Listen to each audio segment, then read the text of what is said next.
ہمارے تعلیم میں تواضع کا حال یہ تھا کہ ایک دفعہ وارنٹ جاری ہو گیا حضرت قاسم نانوتوی رحمۃ اللہ علیہ، ان کو گرفتار کیا جائے۔ چھپر والی مسجد میں حضرت گرمی کا زمانہ تھا، لنگی پہنے ہوئے ململ کا کرتا پہنے مسجد میں کھڑے ہوئے۔ تو ایجنسی کے لوگ آئے اور آنے کے بعد حضرت قاسم نانوتوی رحمۃ اللہ علیہ سے پوچھا کہ مولوی صاحب بڑے مولوی صاحب یہی ہیں؟ حضرت سمجھتے کہ یہ ایجنسی کے لوگ ہیں، تو حضرت دو قدم پیچھے گئے۔ اب فرمانے لگے یہیں پر کچھ دیر پہلے قاسم نانوتوی صاحب تھے۔ وہ یہ سمجھا کہ یہ خادم ہے اور یہ کرتار ہے کہ مسجد کے اندر قاسم نانوتوی موجود تھے، حالانکہ وہ اشارہ کیا تو اس جگہ کی طرف جہاں 10 سیکنڈ پہلے وہ کھڑے ہیں، وہ وہاں سے چھوڑ کے چلے۔ اور قاسم نانوتوی رحمۃ اللہ علیہ کا مقام کیا ہے؟ ان کا مقام یہ ہے کہ جتنے آج دنیا کے علماء بن رہے ہیں یا جن کے دین کا کام ہو رہا ہے اس میں کچھ نہ کچھ حصہ قاسم نانوتوی رحمۃ اللہ علیہ ان کو اجر مل رہا ہے۔ اور اتنے پائے کے بزرگ تھے، اتنے پائے کے بزرگ تھے کہ ایک دفعہ سنت کے مطابق جب وارنٹ جاری ہوا تو انہوں نے ایک آدمی سے اجازت دی اور اس کے گھر میں قیام فرما دیا اپنے گھر کو چھوڑ کر۔ ایجنسی والوں کو اطلاع ملی کہ قاسم نانوتوی رحمۃ اللہ علیہ کس گھر کے اندر موجود۔ اس نے چھاپا مارا ایجنسی کے لوگوں نے۔ جب چھاپا مارا تو جو مالک گھر تھا اس نے کہا کہ حضرت چھاپا ہو چکا ہے، ایسا کرے میرے گھوڑوں کے چارے کے جو استبل ہے اس استبل میں آپ تشریف لے جائیں تاکہ وہ گھر کی چیکنگ کر کے چلا جائے۔ حضرت قاسم نانوتوی رحمۃ اللہ علیہ باڑے کی طرف چلے گئے، استبل میں چلے گئے۔ اب وہ ڈھونڈتا ڈھانٹتا آیا، اب اس نے جب استبل کا دروازہ کھولا تو وہاں پر پانی تازہ تازہ پڑا ہوا تھا لیکن کوئی تھا نہیں۔ اور وہ آدمی جس کا گھر تھا وہ کہے گا میرا کلیجہ منہ کہا تھا کہ میرے گھر سے قاسم نانوتوی کو گرفتار کر لیا جائے، لیکن وہاں کوئی تھا ہی نہیں، حالانکہ میں نے خود ان کو وہاں پہنچایا تھا۔ ایجنسی والے ناؤمید ہوتے چلے گئے، انہیں دوبارہ دروازہ کھلا استقبال کا تو دیکھا تو قاسم نانوتوی رحمۃ اللہ علیہ چبوترے میں نماز پڑھ۔ انہوں نے کہا حضرت کہاں چلے گئے کیا؟ یہ کہ میاں میں حضور کے نماز کے لیے کھڑا ہوا۔ اللہ رب العالمین نے ان کو یہ کرامت عطا فرمائی کہ اس نے اس جگہ موجود ہونے والی ذات کو بھی نہ دیکھ پائے۔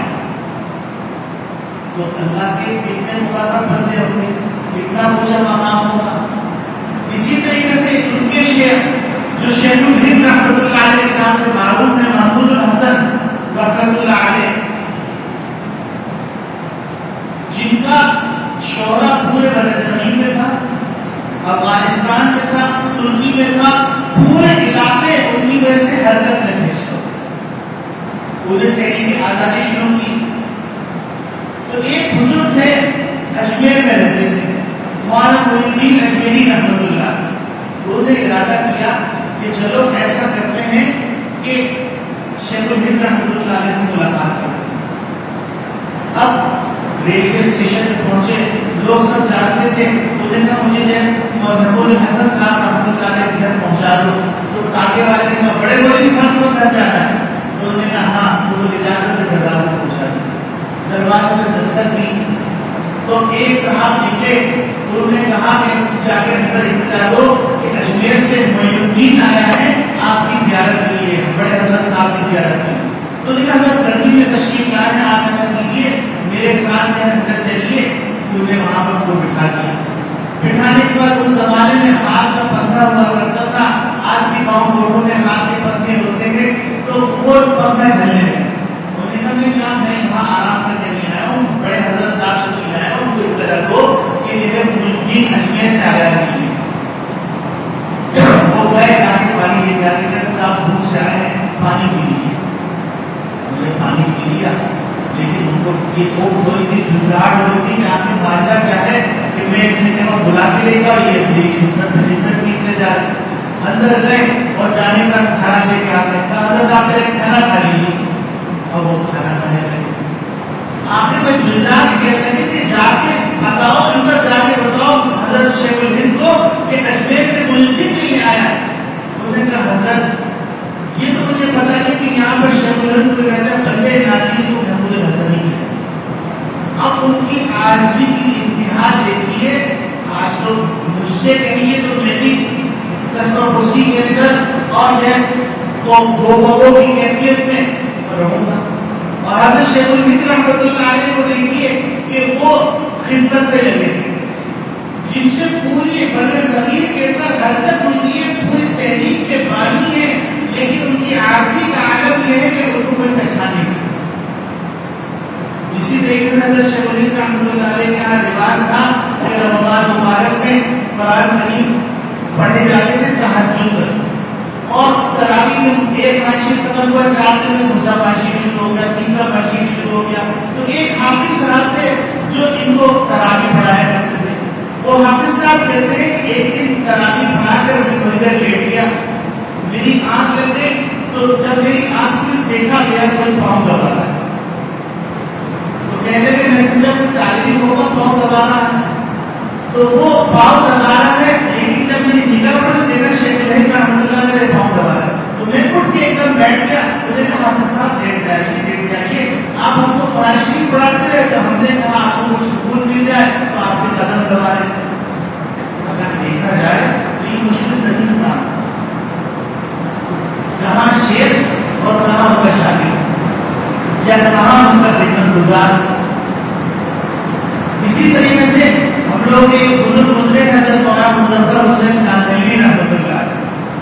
حضرت مظفر حسین کاندھلوی رحمۃ اللہ علیہ ایک دفعہ کاندھلا کے اسٹیشن پہ کہیں سے تشریف لا رہے تھے, تو ایک بڑے میاں کو دیکھا کہ بڑے میاں سر کے اوپر جو ہے سامان اٹھا کے بڑی مشکل سے چلتے جا رہے. تو مظفر حسین کاندھلوی رحمۃ اللہ علیہ نے جب یہ دیکھا تو دیکھا بڑے میاں کہاں جانا ہے, تو انہوں نے کہا کہ کاندھلا تک جانا ہے, کاندھلا کے مدرسے تک جانا ہے, وہاں پر حضرت مولانا مظفر حسین صاحب سے ملاقات کی. انہوں نے کہا کہ میں آپ کا سامان اٹھا رہا ہوں. اب سر کے اوپر صندوق اٹھائے ہوئے چلے جا رہے. اب جب کاندھلا قریب آیا تو ہر آدمی بڑے بڑے صاحب السلام علیکم, بڑے بڑے صاحب السلام علیکم. ان کو اس کو پتہ چلا کہ جس کے سر پہ صندوق میرا اٹھا ہوا ہے وہ حضرت مظفر حسین کاندھلوی رحمۃ اللہ. یہ ہمارے اکابرین کی تواضع تھی. اسی طریقے سے بہت سارے واقعات میں وقت چونکہ ہو چکا ہے, مقصود بتانے کا یہ ہے کہ اگر ہم چاہتے ہیں کہ غیبت سے بچیں, اگر ہم چاہتے ہیں کہ ہم کینے سے بچیں, اگر ہم چاہتے ہیں ہم بھوک سے بچیں, اگر ہم چاہتے ہیں عداوت سے بچیں, اگر ہم چاہتے ہیں چغلی سے بچیں, اگر ہم چاہتے ہیں تکبر سے بچیں, اگر ہم چاہتے ہیں تو ریاکاری سے بچیں, تو ان تمام بیماریوں کا ایک ہی علاج ہے کہ اپنے دل کے اندر تواضع پیدا کریں. اور تواضع پیدا کرنے کا طریقہ الفاظ کا دوہرانا نہیں ہے, بلکہ عمل سے, آپ کے عمل سے ایسے اعمال کا صدور ہونا ہے کہ جو اعمال بتائیں کہ آپ کے اور ہمارے دل یہ خطاب آپ کو نہیں, میری نفس کو خطاب ہے. میرے نفس کو بھی اس بات کا تقاضا ہے کہ میرے نفس کو بھی جو ہے یہ نعمت حاصل ہو جائے کہ اپنے آپ کو حقیق سمجھنے لگے.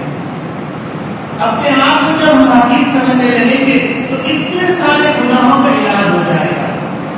اور نبی صلی اللہ علیہ وسلم کے اس فرمان کو سامنے رکھا جائے, من تواضع للہ رفعہ اللہ, جو تواضع کرے گا اللہ کے لیے اللہ اس کو بلندی عطا فرمائے.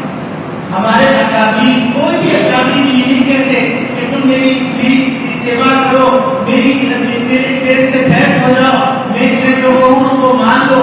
وہ تواضع کا راستہ اختیار کرتے ہیں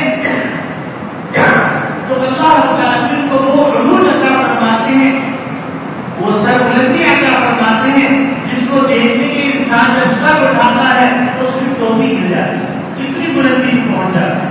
اللہ رب العالمین ہم سب کو یہ صفت عطا فرمائے کہ ہمارے اندر تواضع پیدا ہو جائے, اور ہم تواضع جب حاصل کر لیں گے تو عبادت میں بھی لذت آئے گی, گناہوں سے نفرت ہوگی, آپس میں محبت ہوگی, آپس میں صلہ رحمی ہوگی, آپس میں ایک دوسرے کا خیال ہوگا. یہ تواضع ہی ہے جو صلہ رحمی بھی پیدا کرتی ہے. یہ تواضع ہی ہے جو آپس میں بھائی چارگی کی فضا کو پیدا کرتی ہے. یہ تواضع ہی ہے جو انسان کے اندر انصاف اور قربانی کا جذبہ پیدا کرتی ہے. یہ تواضع ہی ہے جو انسان کے اندر جو انا کا بت ہے اس بت کو پاش پاش کرتی ہے. یہ تواضع ہی ہے جو تنہائیت پیدا کرتی ہے. اللہ رب العالمین کی صفت مجھے بھی عطا فرمائے, آپ سب کو عطا فرمائے. وآخر دعوانا